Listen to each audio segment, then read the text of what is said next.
The ocean, in its billion-year existence, has always been an artist of improvisation and mystery. She sculpted sharks with aerodynamic perfection, like living silver arrows. She painted coral reefs to rival the Garden of Eden. But sometimes it seems the ocean enjoys a moment of whimsy. And in her most peculiar moment of inspiration, she created the Mola Mola.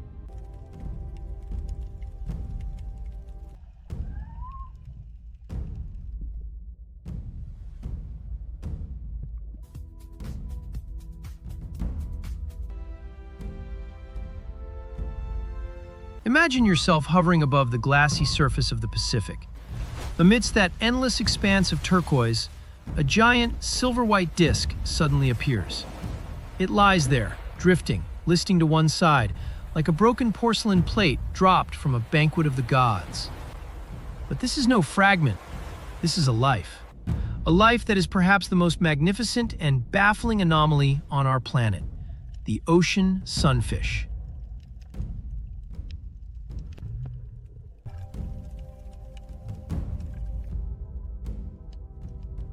To call it a fish seems almost an insult to its bizarre architecture. The mola looks like a colossal head that decided to go for a swim, forgetting to bring its body along. Fully grown, it can weigh up to 2.5 tons, heavier than a fully loaded pickup truck. Yet, in a twist of evolutionary irony, nature stripped it of a tail, the very engine of a fish.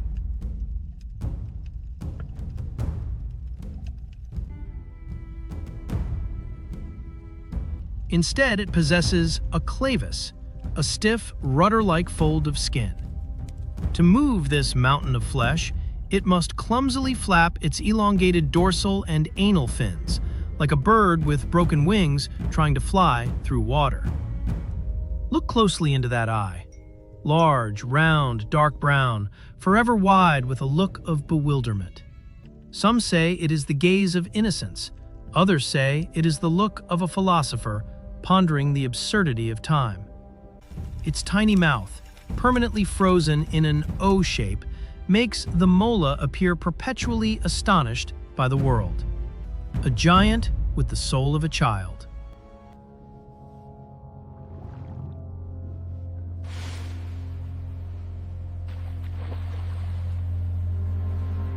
It is morning, and the mola is performing its most sacred daily ritual, sunbathing.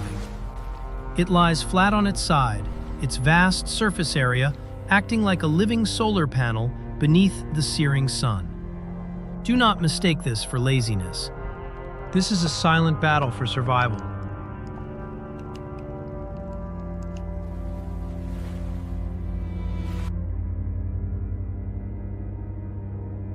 The mola is cold-blooded, yet it hunts in the freezing depths.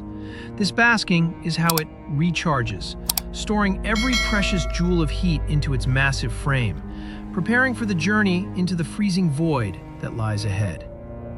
And look, the mola is not alone. Its skin, thick as the bark of an ancient tree, is a haven for parasites. As it surfaces, it sends a silent invitation. From the sky, gulls dive down. From the deep, schools of small fish rise up. They begin a buffet on the giant's body. The birds peck at the skin. The fish pick it clean. The mola lies still, occasionally twitching a fin, surrendering to this gentle care. In an ocean defined by conflict, this moment of peaceful symbiosis is as beautiful as a haiku written by nature herself.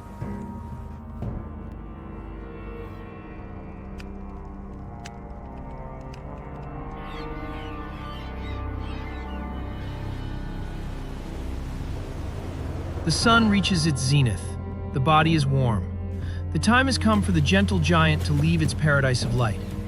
The mola rights itself. The long fins begin to beat with purpose. It tilts its head, aiming for the abyss.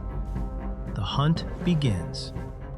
From the dazzling surface, the mola descends, 200 meters, 400 meters, 600 meters. The light fades.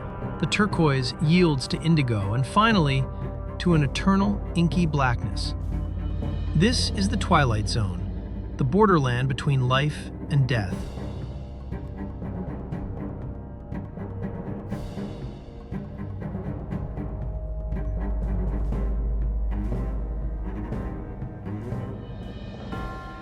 The temperature here plummets to near freezing. The cold is like needles piercing the skin, seeping into every muscle fiber. For any other fish, this chill would induce paralysis, but the mola trudges on. Its sheer size helps it retain heat, a phenomenon known as gigantothermy, turning it into a mobile fortress of warmth in the heart of the cold sea. Its target appears in the gloom, flickering, ghostly lights. Jellyfish.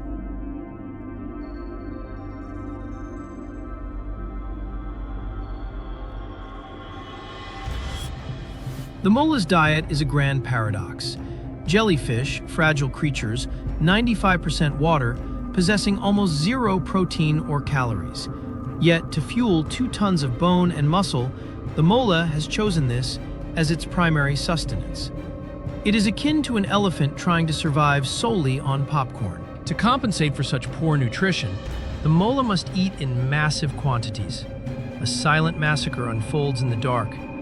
It does not hunt like a shark. It does not chase. The mola glides toward the swarm like a phantom. It brings that tiny mouth close and slurps. A powerful vacuum sucks the gelatinous prey down its throat. Deep inside, specialized teeth grind the prey to pulp before swallowing, one after another. The mola eats ravenously, hastily, not out of greed, but because its time is running out. No matter how large, the mola cannot defy physics forever. The chill of the deep begins to win. Its heart rate slows. Its muscles stiffen. It is losing heat too fast. If it stays any longer, it will sink into an eternal sleep on the ocean floor.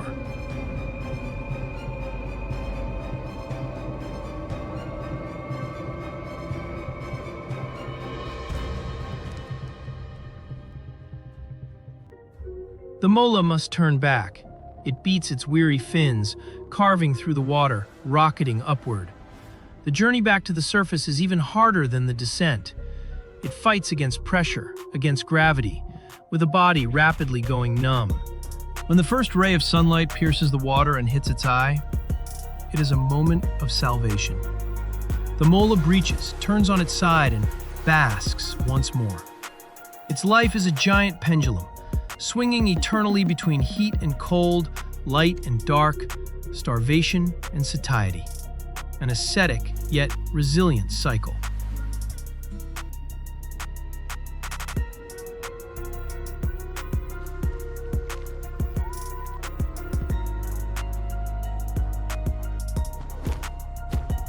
The ocean holds no space for compassion. It is a Roman arena where the strong devour the weak. And in this blood-soaked Colosseum, the mola appears as a pitiable martyr. Evolution gave it size, but stripped it of all weaponry. The mola has no tearing teeth, no venomous spines, and absolutely no speed to flee.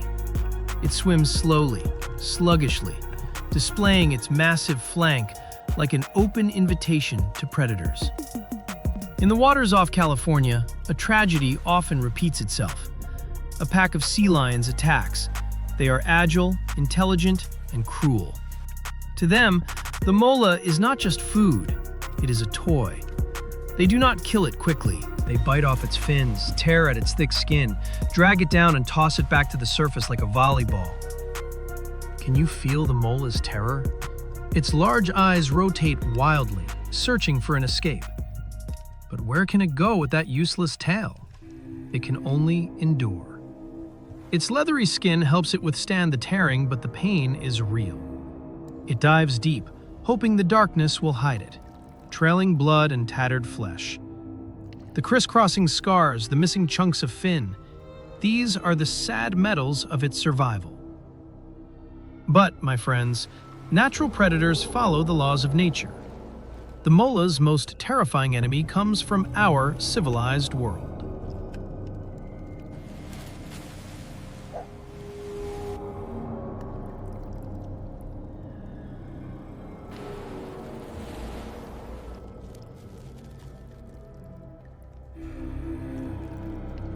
Picture the mola swimming in murky waters.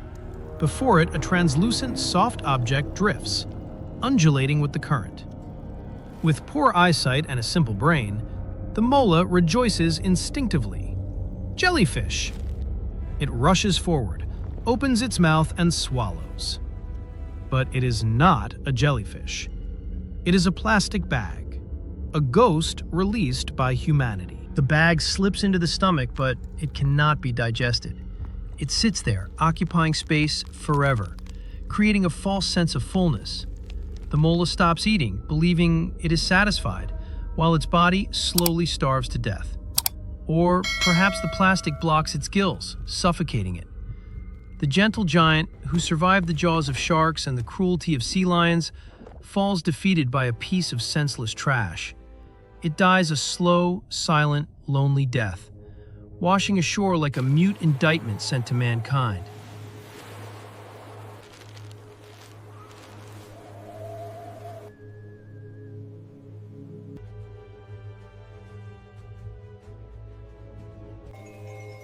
And yet, despite the dangers, despite the fragility of life, the lineage of the ocean sunfish endures.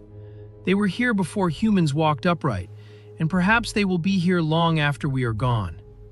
The secret to their immortality lies in an unimaginable number. Under the silver light of a century-old moon, Mola finds a mate. The encounter is fleeting, but the result is a biological miracle.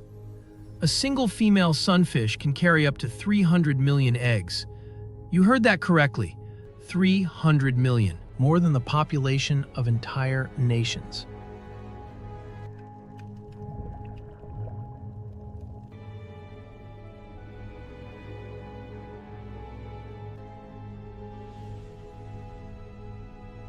When that cloud of eggs is released into the ocean, it is as if the mola is sowing an entire galaxy into the deep. From these specks of life, the larvae hatch. Look at these infants. They look nothing like their parents.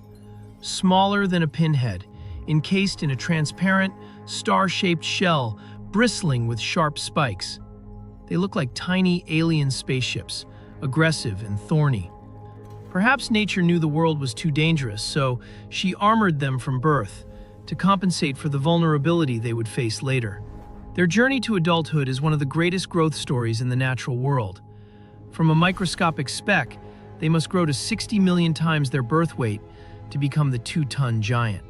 Of those 300 million brothers and sisters, only a few, perhaps 1 in a million, will survive the tuna, the seabirds, and the plastic to reach adulthood. Every adult sunfish you see drifting lazily on the sea is a champion. A great survivor who has won the harshest lottery of life.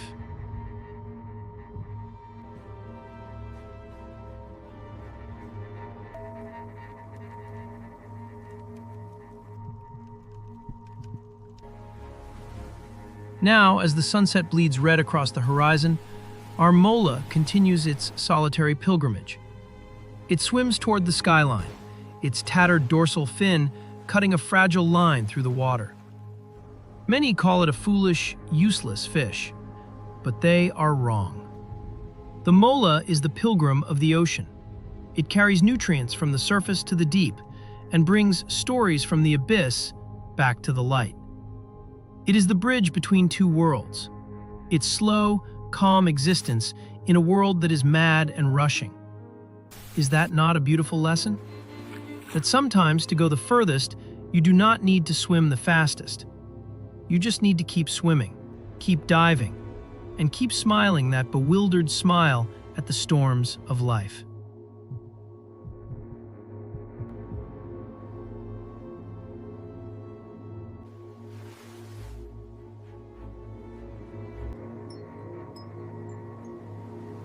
Drift on, O moon of the ocean.